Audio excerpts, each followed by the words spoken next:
하나님의 사랑하심을 믿으십니까? 하나님은 우리를 정말 사랑하십니다. 그 사랑을 늘 감동적으로 느끼는 우리 성도님들 되시기를 주의 이름으로 축원합니다. 어떻게 사랑하셨어요? 독생자를 십자가에 못 박으시기까지 사랑하셨습니다. 하나님은 저와 여러분에게 사랑으로 다가오셨어요. 그런데 우리는 그 사랑의 하나님을 향하여 나갑니다. 나갈 때 어떻게 나가죠? 믿음으로. 어떻게 나가죠? 거룩함으로 나갑니다.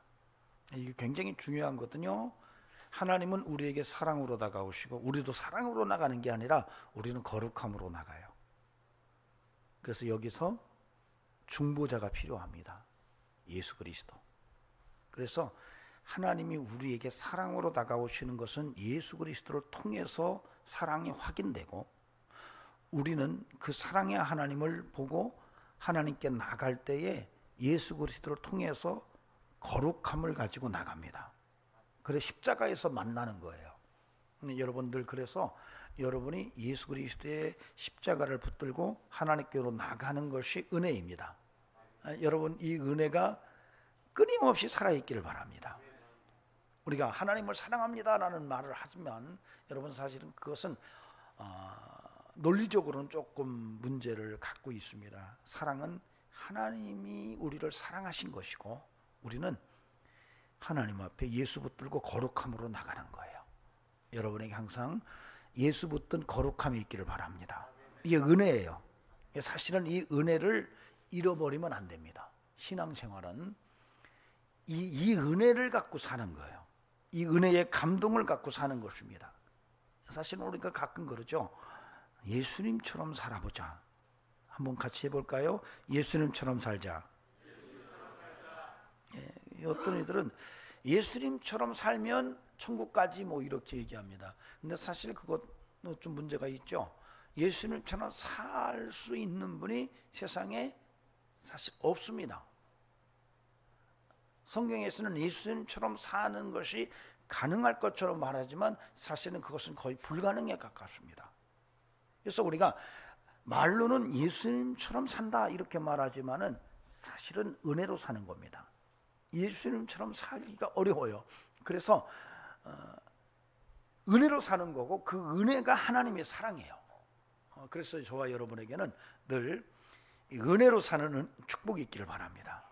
여러분, 세상을 하나님의 사랑의 은혜로 볼 수 있어야 돼요. 우리 이효일 집사님, 세상을 하나님의 사랑으로 보는 눈이 열려지면 하나님의 놀라운 역사를 경험하게 될 줄로 믿습니다.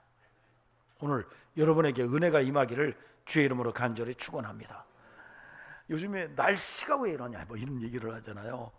입추가 지났는데도 지금 35도를 넘어갑니다. 날씨가 왜 이래? 여러분, 비가 많이 와서 홍수가 나는 것이 아니라 요즘에는 빙하가 녹아서 홍수가 나서 물난리를 치르는 이런 시대를 우리가 살아가고 있습니다. 그런데 이게 세상이 왜 이래? 날씨가 왜 이래? 세상이 왜 이래? 라는 말은 날씨에만 쓰지는 않더라고요. 국회가 왜 이래? 그렇죠? 축구협회가 왜 이래? 나라가 왜 이래? 올림픽이 왜 이래? 내 인생은 또 왜 이래?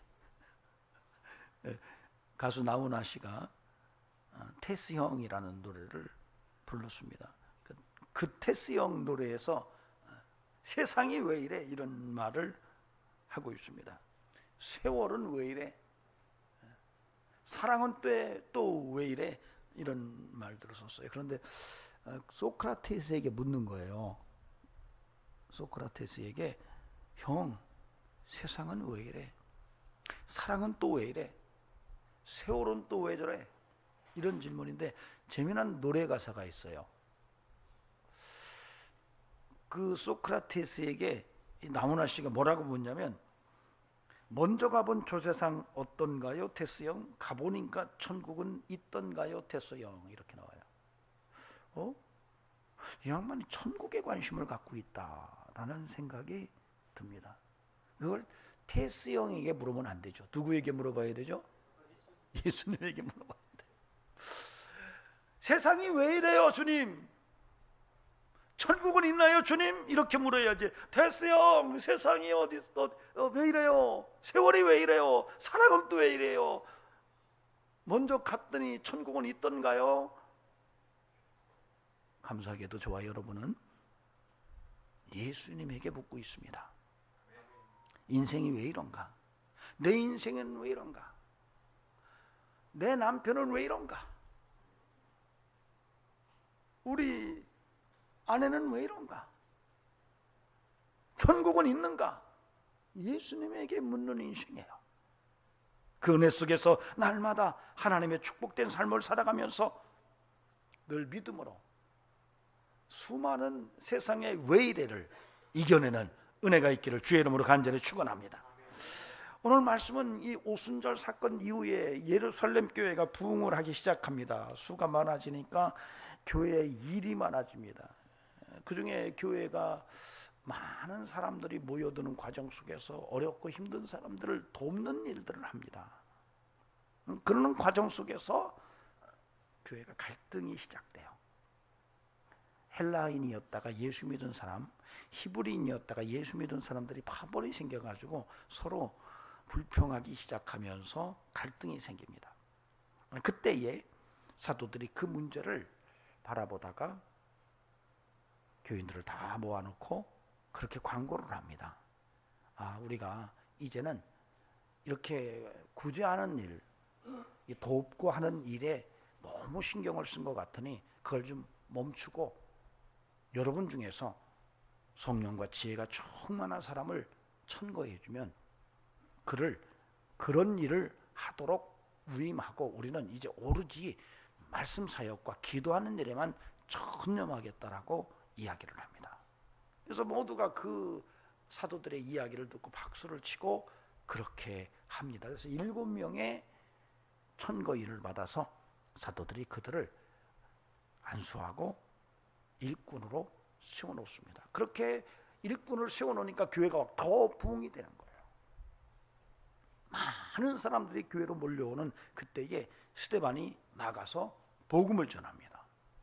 예수 그리스도를 전하기 시작해요. 그런데 문제는 뭐냐면 이 유대인들 가운데서 예수에 대해서 반감을 가지고 있는 자들이 이 스데반의 전도를 긍정적으로 보지를 않는 거예요. 그래서 당시에 많은 사람들이 예루살렘에 모여들었는데 그들을 선동해서 스데반을 잡아가지고 공회로 끌고 와서 이 사람이 우리 가운데서 모세의 언약을 무시하고 이 성전을 무너뜨리는 이런 얘기를 예수가 했다고 주장하는데 이 문제가 있지 않냐. 그래서 스데반을 공개적으로 몰아붙입니다. 그런 과정 속에서 스데반이 논쟁을 벌이는데 스데반의 논쟁에 상대가 되지를 않는 거예요. 성령의 충만함 속에서 지혜가 튀어나오면서 그들과 논쟁을 하는데 누구도 이 기탄 없이 말하는 스데반의 이야기를 당해내지를 못하는 거예요. 그때 공회 앞에 서 있는 스데반의 모습을 많은 사람들이 보고 깜짝 놀래요. 그 얼굴의 모습이 천사와 같았다. 여러분, 이 말씀 속에서 오늘 우리가 믿음으로 은혜로 살아가는 삶의 모습이 어떤 건지, 그런 믿음으로 그 은혜로 우리가 살아간다면 우리가 세상을 어떻게 이겨낼 수 있는지에 대해서 함께 하나님의 음성을 들어보는 시간을 갖도록 하겠습니다. 하나님의 정말 메시지가 여러분 마음판에 기록될 수 있기를 주의 이름으로 간절히 축원합니다.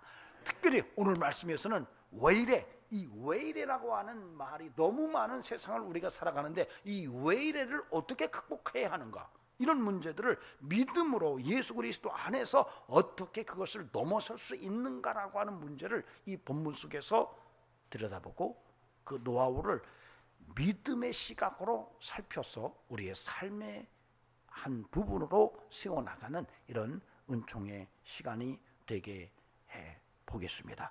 하나님의 음성이 들려지는 축복이 있기를 바랍니다.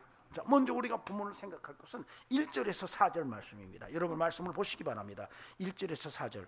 우리가 1절 4절을 교독 한번 해보도록 하겠습니다. 제가 한 절 읽고 여러분이 한 절 읽고 교독하겠습니다. 그때의 제자가 더 많아졌는데 헬라파 유대인들이 자기의 과부들이 매일의 구제에 빠짐으로 히브리파 사람을 원망하니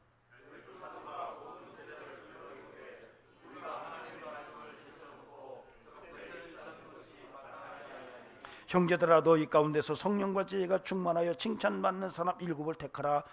우리가 이 일을 그들에게 맡기고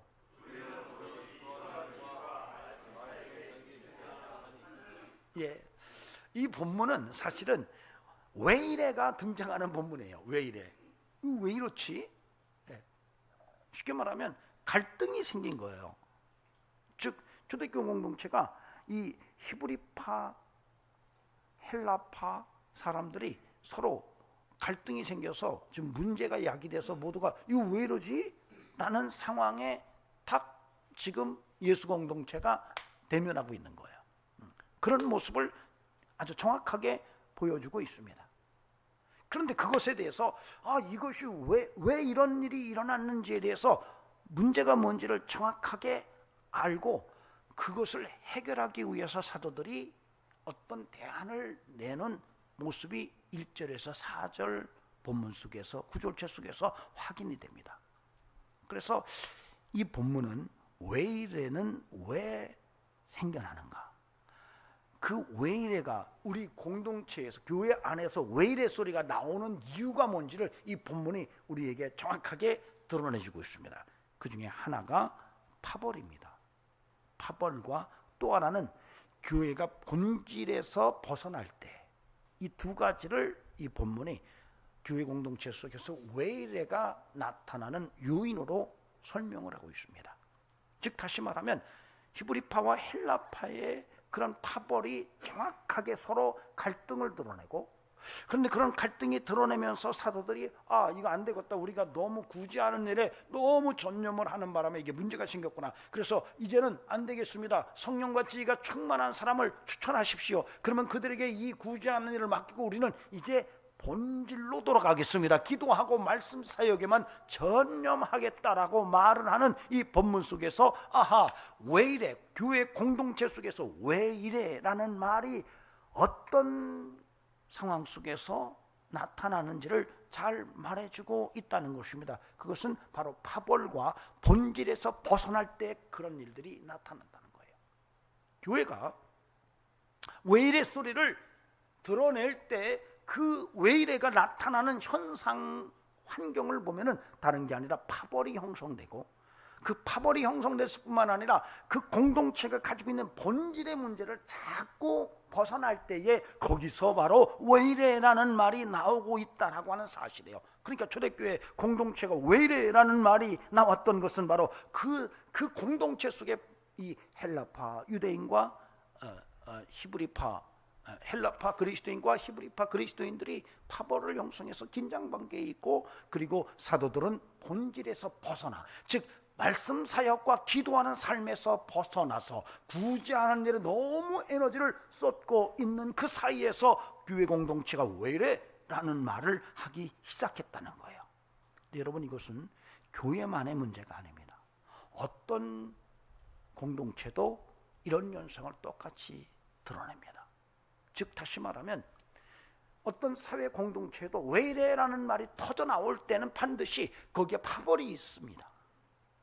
하나됨이 아니라 파벌이 형성되어 있고 또한 파벌이 형성되면서 그들의 그 모임의 본질이 사라져 버렸을 때 거기서 왜 이래 소리가 나오는 것을 오늘 우리가 알아야 됩니다. 가정에서도 마찬가지예요. 가정에서도 파벌이 형성되고 그리고 그 가정 구성원들의 본질이 드러나지 않을 때에 거기서 가족들 간에도 왜 이래 이렇게 말합니다. 여러분 창세기에 보면은 이삭과 리브카가 결혼해서 두 아들을 낳습니다.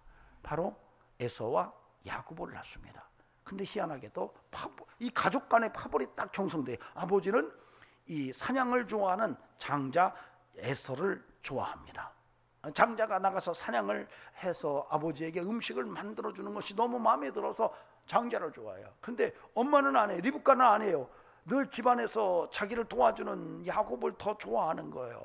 결국은 부모의 편애가 파벌을 형성하고 그 아빠와 엄마가 큰아들과 작은아들을 따로따로 편애하면서 파벌이 형성되고, 그리고 난 후에 그들이 본질에서 벗어나기 시작합니다. 그래서 리브카가 남편을 몰래 속이고 둘째 아들과 속여서 장자권을 빼돌리는 과정 속에 왜 이래 소리가 나와요. 에서가 그럽니다. 이거 왜 이래?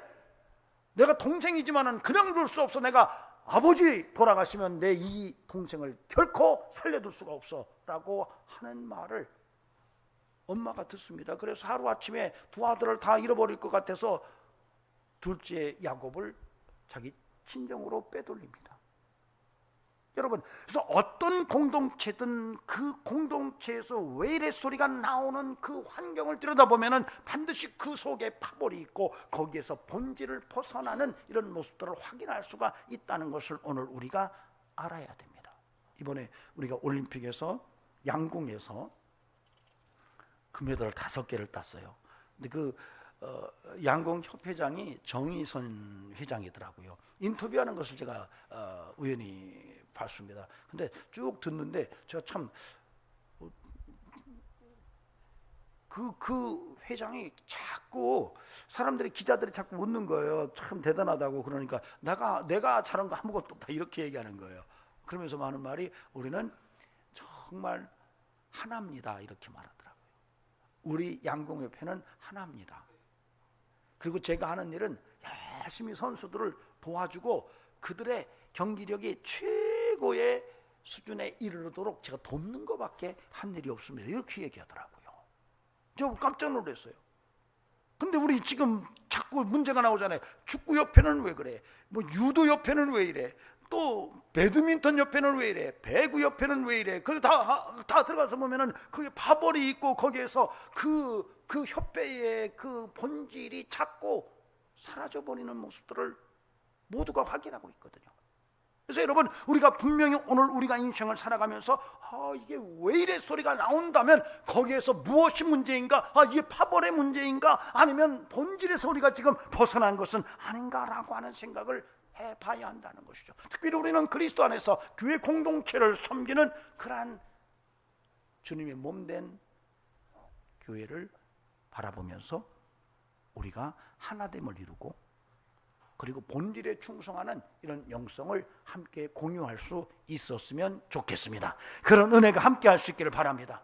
여러분, 우리가 정말로 교회 공동체 속에서 정말 하나됨을 이루고 그리고 또 우리가 교회 안에서 내가 해야 될 본질이 뭔지를 분명하게 깨닫고 믿음으로 그 두 가지를 붙들고 나간다면 교회를 통해서 하나님의 영광이 드러나지, 교회 안에서 왜 그래? 왜 이런 거야? 왜 교회가 이래? 라는 말을 찾을 수가 없다는 얘기입니다.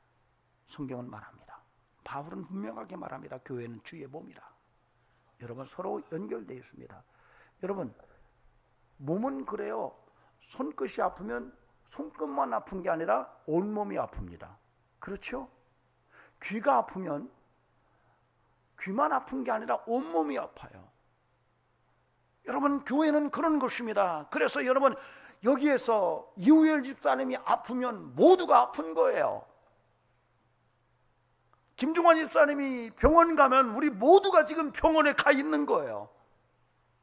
그래서 기도하는 거예요. 여러분, 이런 공동체가 건강한 공동체고 건강한 교회인 것입니다. 저는 그러므로 저와 여러분의 삶 속에서 끊임없이 건강한 교회의 모습이 확인되면서 정말로 우리 교회가 정말 건강한 교회로 성장해가는 축복의 역사가 있기를 간곡히 소망합니다.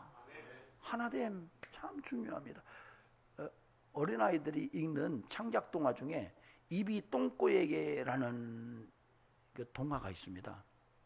우리 몸에 입도 있고 눈도 있고 귀도 있고 코도 있고 손도 있고 발도 있고 그런데 어느 날 입이 그러는 거예요. 내가 누군지 알아? 나는 말도 하고 나는 노래도 부르고 나는 엄마 아빠가 뽀뽀를 할 때 나만 뽀뽀할 수 있거든? 탁 자랑을 합니다. 그러니까 코가 그러는 거예요.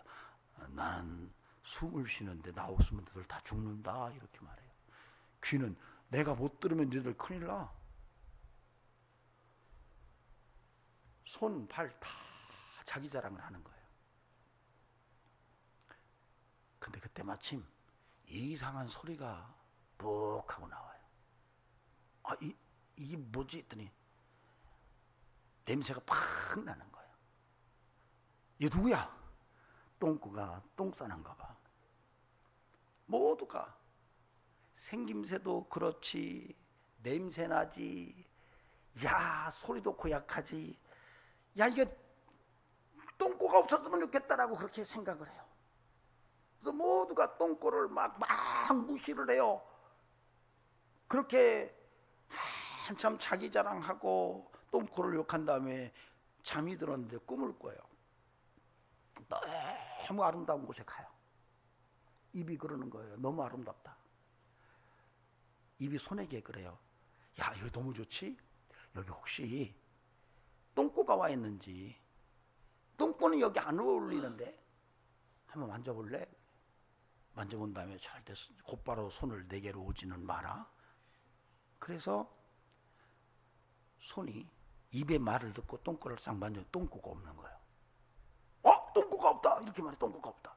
그러니까 모두가 막 야 똥꼬가 없을 때 너무 좋은 거예요. 환호를 지르면서 이 아름다운 곳에 똥꼬가 없다니까 너무 좋다라고 소리를 치고 한참 가다가 맛있는 음식이 잔뜩 쌓이는 곳을 갑니다. 거기서 맛있는 것을 막 먹어요. 먹을 음식이 입으로 식도로 작은 창자 내장으로 내려가는데 문제가 생깁니다. 똥꼬가 없는 거예요. 난리가 난 거예요. 다시 그것이 입으로 막 터져 나옵니다.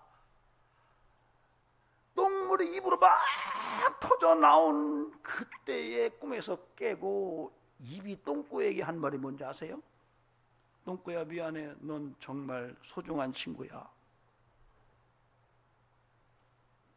여러분 우리가 공동체 안에서 하나 되는 것이 얼마나 중요한지 알아야 돼요. 여러분 어떤 사람이 너무 힘들 수도 있어요. 그러나 그가 정말 우리 공동체에 있다는 것은 굉장히 소중한 존재이기 때문에 그에게도 정말 의미 있는 삶이 있기 때문에 우리에게 하나님께서 붙여준 거라고 생각한다면 여러분 그를 사랑하고 그를 섬기고 그를 품어 안을 수 있어야 돼요. 하나됨이 우리에게 필요한 겁니다. 여러분 우리가 예수 그리스도 안에서 하나 된 존재들입니다. 우리가 몸입니다. 여러분 몸이 하나 되어서 연합해서 그리고 주의 역사를 이뤄내는 이런 모습을 가져야 된다는 것을 오늘 우리가 깨달아야 돼요. 파벌이 형성되고 본질에서 벗어나면 왜 이래 소리가 나와요. 저는 우리 교회가 왜 이래를 극복하는 은총이 있기를 바랍니다. 정말로 서로 하나 되는 은혜가 있기를 바랍니다. 연합의 축복이 있기를 바랍니다. 주님의 몸된 은총이 교회 공동체 속에서 확인되는 그런 놀라운 은혜가 넘쳐나서 하나님께 영광이 돌려지는 은총이 축복이 있기를 간절히 주의 이름으로 축원합니다.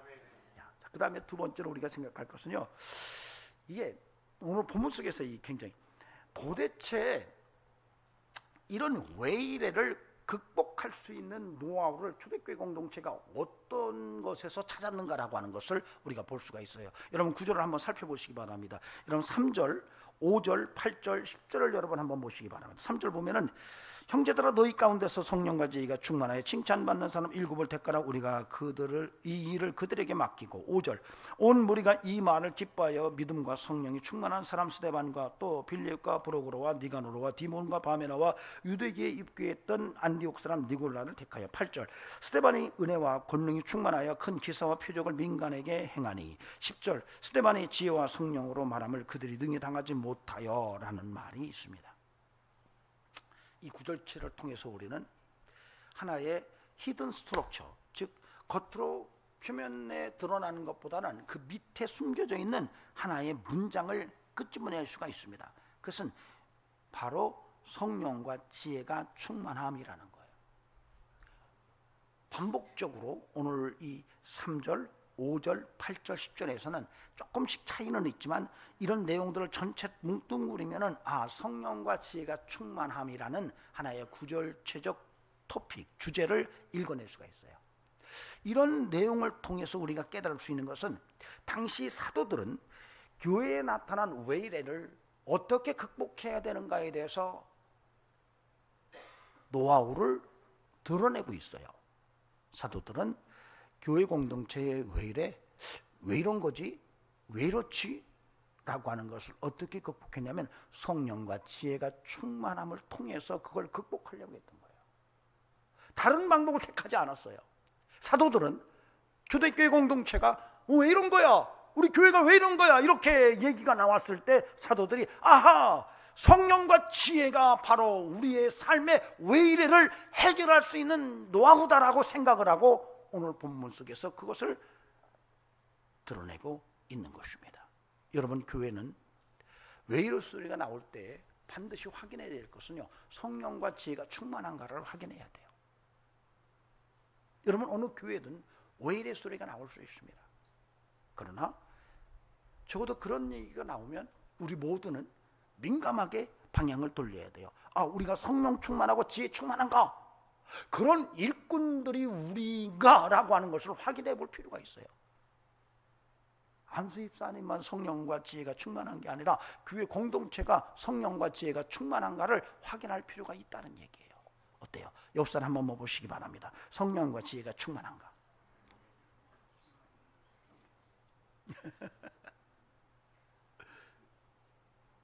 여러분 오늘날 교회 일꾼을 세울 때에 성령과 지혜가 충만한 이들을 일꾼으로 세워야 되는데 사실은 성령과 지혜가 충만한 것이 교회 일꾼의 자격에서 상당히 멀리 떨어져 있습니다. 그 대신 다른 충만을 찾아요. 돈 충만, 학벌 충만, 권력 충만, 인기 충만, 미모 충만, 이런 걸 주로 조건으로 찾아서 일꾼을 세웁니다. 근데 성경은 안 그래요. 성경은 다른 거 따지지 않았어요. 그가 얼마나 멋진 아주 아름다운 인물을 가지고 있느냐, 얼마나 권력을 가지고 있느냐, 얼마나 돈을 가지고 있느냐, 얼마나 인기가 있느냐, 얼마나 많이 배웠느냐, 얼마나 돈이 많으냐, 이거 따지지 않았어요. 성령과 지혜가 충만한 사람을 좀 구해주세요, 이렇게 말했어요. 여러분, 그러므로 저는 부탁을 드립니다. 우리 교회는 끊임없이 성령과 지혜가 충만함을 추구하는 공동체로 나가는 이런 은혜가 함께 할 수 있기를 바랍니다. 여러분, 왜 이래 라는 소리가 나오는 것은요, 교회 공동체에서 왜 이래 소리가 나올 때는 그 공동체가 확인해야 될 것이 우리가 지금 성령 충만하고 지혜 충만한가 스스로 진단할 필요가 있다는 거예요. 여기서 우리가 확인이 가능하면 여러분 교회는 다시 왜 이래를 이겨내는 이런 공동체로 변화가 될 것을 확신합니다. 저는 우리 교회가 그런 영성으로 나갈 수 있기를 간곡히 주의 이름으로 축원합니다. 여러분, 사실은 이 한국 교회가 상당히 위기라고 그렇게 얘기합니다. 교회마다 왜 이래 소리가 너무 많이 들려요. 얼마 전에 우리 집사님 한 분이 우리 교단의 어떤 교회 얘기를 하면서 교회가 지금 싸움이 나가지고 반쪽에 갈라져 가지고 난리가 났다 그러더라고요. 하루아침에 담임 목사님을 면직을 했어요. 교회 회의도 없이 면직을 했어요. 그래서 모든 교인들이 왜 이러는 거야? 저는 그냥 우리 교단이니까 친구들을 통해서 들리는 얘기만 들었는데 우연한 기회에 어떤 목사님 네 분을 만났는데 그 교회를 좀 다녔던 분이에요. 그런데 뭐라고 하냐면 목사님과 파벌이 있어요 그러더라고요. 아주 오래전에 자기가 그 교회를 나갔는데 파벌이 있다는 거예요. 그 교회를 처음부터 세운 그 그룹이 정확하게 있대요. 자기들이 교회를 좌지우지한다고 그러더래요. 제가 별 생각이 안 했는데 이번에 보니까 그 사람들이 주도하는 것 같다는 얘기를 하더라고요. 여러분, 그들은 성령과 지혜로 하지 않아요. 인간의 생각으로 하는 거예요. 자기 생각으로 하는 거예요. 자기 경험으로 하는 거예요. 자기들의 이론대로 하는 거예요. 여러분, 이러다 보니까 교회 공동체가 어려워지는 것이 아닌가 생각이 드는 거예요. 성경은 분명히 말합니다. 너희가 정말로 왜 이래 소리가 나올 때 너희의 실질적인 내면을 들여다봐라. 성령과 지혜가 충만한지를 확인해 보라고 그렇게 얘기하는 겁니다. 근데요, 세상은 더하죠. 그렇죠? 국회가 왜 이래? 어떤 분이 그러더라고요. 쓰기는 국회의원이라고 쓰고 읽기는 국회의원이라고 읽는다. 난 처음에 그 무슨 뜻인지 몰랐어요. 쓰기는 국회의원이라고 쓰고 읽기는 국회의원이라고 읽는데요. 야, 참 그것도 희한하다. 그거 말 된다 그랬어요.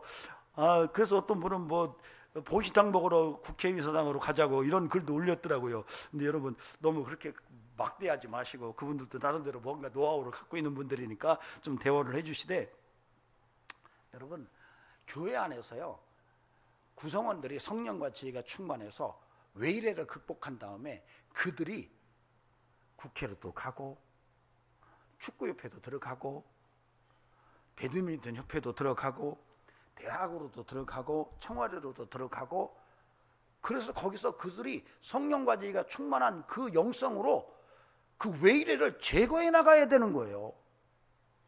여러분이 교회 안에서만 떼굴떼굴떼굴 둥그러면 안 되는 거예요.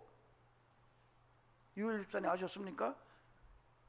여기서 성령 충만 지혜 충만 하셔가지고 태권도 협회를 들어가서 태권도 협회에서 외래 소리가 나오면 집사님이 그걸 확 해결해야 돼요.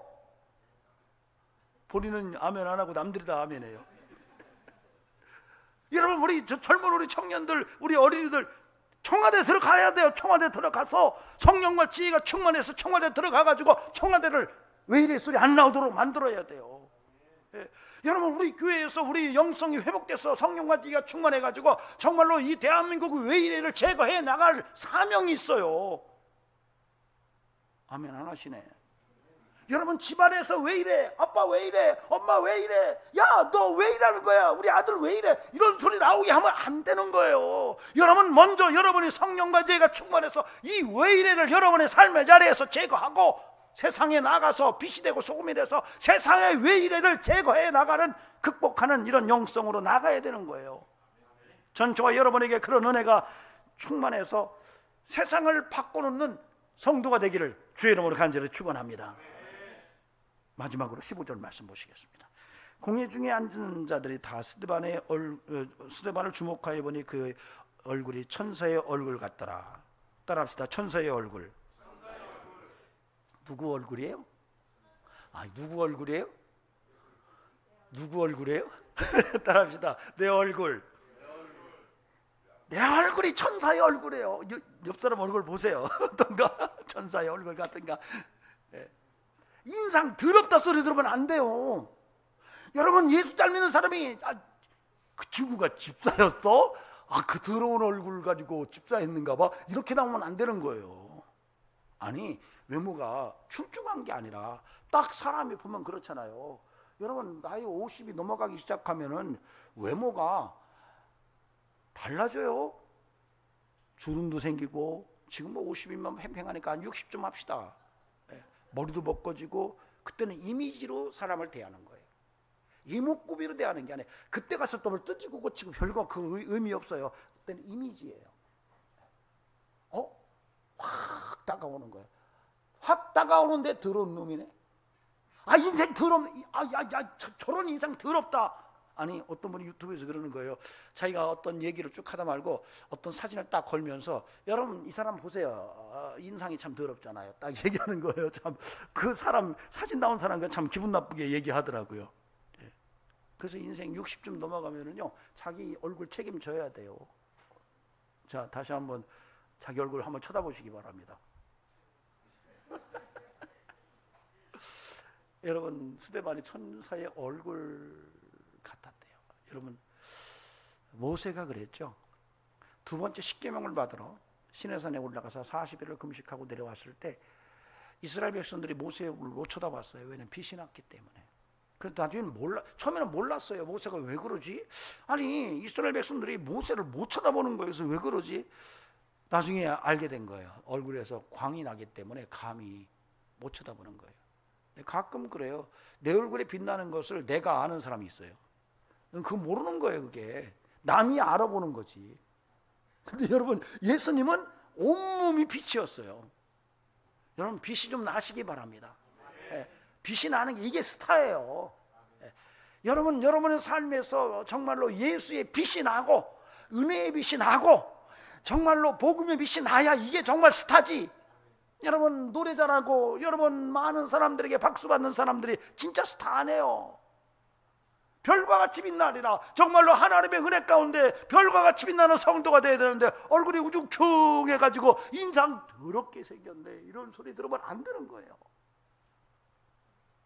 천사의 얼굴처럼 살아가는 이런 은혜가 우리 성도들의 삶 속에 함께하기를 주의 이름으로 간절히 축원합니다. 그런데 이게 어떻게 가능하냐면, 여러분, 스데반은 예수를 품은 사람이에요. 예수를 제대로 품은 사람이에요. 사람의 인생을 살아갈 때요, 세상을 품고 사는 사람이 있습니다. 어떤 이는 세상을 가득 품고 사는 사람이 있어요. 어떤 이는 하늘을 품고 사는 사람이 있어요. 세상을 가슴에 품고 사는 사람과 하늘을 품고 사는 사람은 달라요. 예수를 품고 사는 사람과 돈을 품고 사는 사람은 달라요. 그 얼굴빛이 다를 수밖에 없어요. 스데반은 오늘 하늘을 품은 거예요. 예수를 품은 거예요. 그래서 그의 얼굴에서 그가 품은 예수의 모습이 나타나는 거예요. 그가 하늘을 품었기 때문에 거기서 그런 모습이 드러나는 거예요. 해 아래만 보고 살고 해 아래 것만 품고 사는 사람에게서는 찾을 수 없는 모습이에요. 해 위를 품어야만이 나타날 수 있는 모습이 오늘 스데반에게서 확인되고 있어요. 여러분은 지금 무엇을 품고 인생을 사십니까? 세상과 세상에 있는 것들을 품고 사는 것은 아닙니까? 진정 하늘을 품고 예수를 품고 성령의 감동 속에 사는가요? 여러분, 하루살이는 메뚜기가 하루살이야 내일 놀자라는 말을 이해를 못합니다. 내일을 살아본 적이 없어요. 메뚜기는 개구리가 메뚜가 내년에 만나자 이 말을 이해를 못해요. 내년을 살아본 적이 없어요. 세상을 품고 사는 사람이 하늘을 품은 사람의 삶을 이해를 못해요. 마치 하루살이가 메뚜기의 생각을 이해 못하듯이, 메뚜기가 개구리의 생각을 이해 못하듯이 세상을 품고 세상의 것만 사모하며 사는 인생을 사는 이가 하늘을 품고 예수를 품고 사는 이의 인생과 달라요. 그 모습이 얼굴에 나타나는 거예요. 저와 여러분의 삶 속에서 이제는 예수를 품고 하늘을 품은 은혜가 드러날 수 있기를 주의 이름으로 간절히 축원합니다. 아이들이 여러분 얼굴을 보고 울면 안 돼요. 노래로 울면 안 돼, 울면 안 돼가 아니라 나이가 들면 아이들이 딱 보고 웁니다. 왜 그럴까요? 애들이 모르는 것 같지만은요 다 알아요. 이쁜지 안 좀 괴물스러운지. 요즘에는 강아지도 안 되잖아요. 참 나 깜짝 놀랐어요. 강아지도 이쁜 아가씨와 나이든 마귀 할멈 같은 할머니를 딱 알아본대요. 그런데 사람이 그걸 모르겠어요. 그러니까 애들이 손주가 왔는데 할아버지 하면 아 하고 울면 회개 무지하게 하셔야 돼요. 집에 가셔가지고 야야 할머니 왔다. 그런데 애가 막 도망가면서 엄마 하고 막 도망가면 엄청 회개하셔야 돼요. 여러분 이게 보통 일이 아니에요. 영적으로 은혜가 있으면 놀랍게도 아이들은 그걸 압니다. 외모가 험상궂어도 아니 좀 이렇게 좀 나이가 들어서 좀 그래도 여러분 그 영향력에 반응을 하게 돼 있어요. 여러분 부탁드립니다. 마귀 얼몸으로 살지 않길 바랍니다. 인상 참 더럽다 소리 듣지 않길 바랍니다.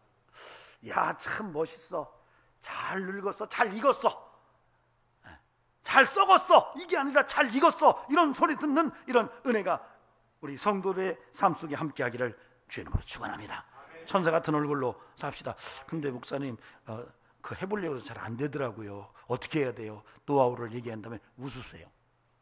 자꾸 웃으세요. 한번 웃어볼까요? 시작. 자꾸 웃으세요.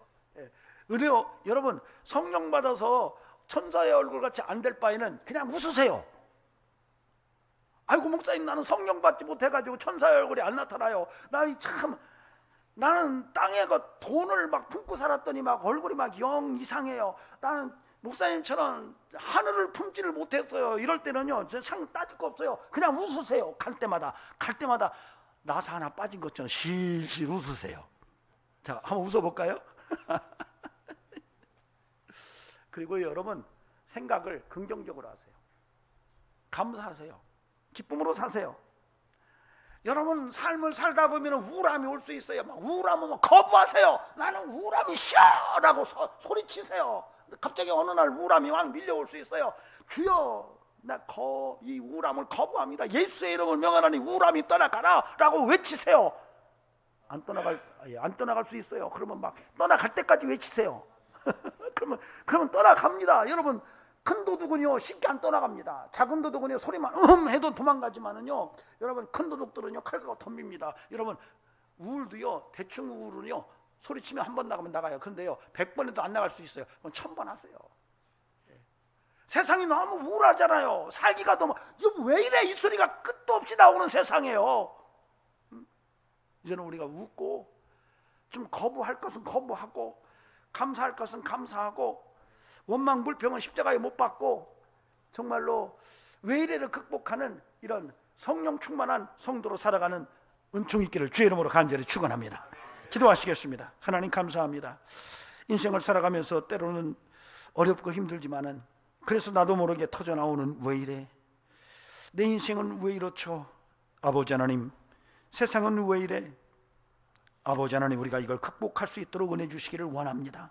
혹시 파벌이 형성되고 본분에 충실하지 못해서 우리 공동체가 왜 이래 소리를 하는 것은 아닌지, 근본적으로 노하우가, 왜 이래를 극복하는 노하우가 성령 충만과 지혜 충만이라는 것을 망각한 것은 아닌지, 아버지 하나님, 우리에게 정말로 이제는 하늘을 품은 믿음으로 천사의 얼굴 같은 인생 살아갈 수 있도록 축복하시되, 이제는 어떤 상황 속에서도 의지적으로 그런 정말로 성령의 은혜 속에 사는 삶을 살아낼 수 있도록 인도해 주시기를 간절히 빌고 원합니다.